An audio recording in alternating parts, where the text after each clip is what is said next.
अस्सलामुअलैकुम। अब देख रहे हैं मुक़द्दम न्यूज़ रिपोर्ट। इमरान काशिफ अबरू। खामोश लम्हे से अमर किरदार तक। कामरान अजीज़ अल्लाह अबरू 5वीं बरसी पर खुरज अक़ीदत। इमरान काशिफ अबरू। 28 दिसंबर 2020 मेरी ज़िंदगी का वो खामोश मगर गूंजतन हुआ लम्हा था जब मेरे वालिद कामरान अजीज़ अल्लाह अबरू हमसे जुदा हुए। वक्त ने अपने कदम तेज़ रखे मगर यादों की रफ्तार इससे भी ज़्यादा रही। आज उनकी 5वीं बरसी पर एक हकीकत पूरी आब व ताब से सामने आती है।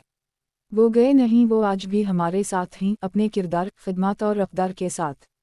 कामरान अजीज़ अल्लाह अबरू महज एक नाम नहीं थे, वो एक रवैया, एक फ़िक्र और नवाब शाह की तारीफ़ का ऐसा अमर बाब थे जो कभी बंद नहीं होगा। वो दिल जोई के फ़न से वाकिफ़ थे।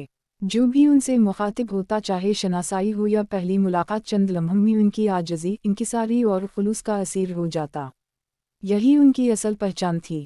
उनके करीबी अजीज़ दोस्त मोहम्मद अफजल ने हाल ही में मेरे वालिद के नाम लिखी गई तहरीर में माजी की गर्द झाड़कर यादों को जिंदा कर दिया। उनके अल्फाज में पूरा एक अहद सांस लेता महसूस हुआ। कज शहर दे लोग भी जालिम सी, कज सानू मरन दा शौक भी सी। ये महज शेर नहीं, उस दूर की सिहाफत, सियासत और समाजी जिद्दोजहद की सच्चाई है और कामरान अबरू इस सच्चाई के मुतबिर किरदार थे।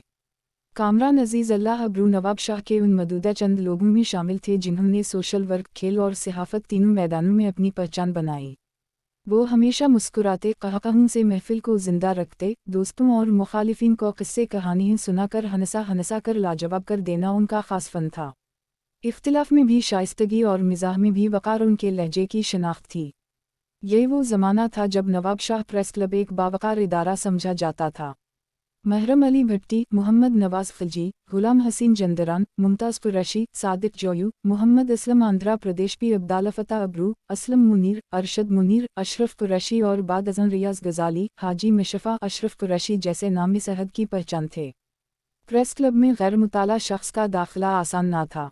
ऐसे माहौल में फ़कीर मिनिश कामरान अबरू दोस्तों के साथ दाखिल होते। महरम अली भट्टी मरहूम की गर्जदार आवाज़ गूंजती और कामरान अबरू मुस्कुराहट के साथ दोस्तों को ऊपर कमरे में भेजकर भट्टी साहब को ऐसे किस्से सुनाते कि महफिल खामोश हो जाती। ये महज खुश तबई नहीं थी, ये ज़हानत, मुशाहिदा और इंसानी नफ्सियात की गहरी समझ का मजहर था। 1985 के बल्दियाती इंतखाबात में रेलवे कॉलोनी से उनका इलेक्शन लड़ना भी उसी अवामी रिश्ते की एक मिसाल था। वो इक़्तिदार के ख्वाहिश नहीं थे, वो अवाम के तर्जुमान थे। मेरे लिए वो सिर्फ वालिद नहीं थे, वो मुहसिन, उस्ताद और रहनुमा थे। ज़िंदगी के हर सफ़र में उनकी बात मेरे लिए रहनुमाई बनी। इन्होंने घर में दोस्तों जैसा माहौल रखा मगर बाप की जिम्मेदारी पूरे वक़ार से निभाई। बड़ी सियासी शख्सियत के साथ ज़िंदगी के कई लम्हात गुजारे। साबिक़ वज़ीर आज़म ग़ुलाम मुस्तफ़ी जतोई के पॉलिटिकल सेक्रेटरी की हैसियत से जिम्मेदारियाँ अदा कीं मगर उसूलों पर कभी समझौता नहीं किया। सियासत और सिहाफत में इन्होंने अपनी शनाख्त वरासत से नहीं, मेहनत से बनाई। ज़ाती मफाद के बजाय इलाक़ाई और अवामी मफाद को हमेशा तरजीह दी।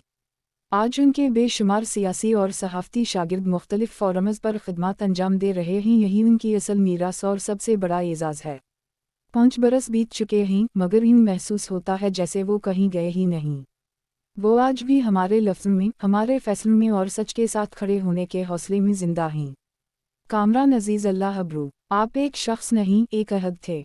आपकी खिदमत, आपका किरदार और आपकी यादें हमेशा ज़िंदा रहेंगी।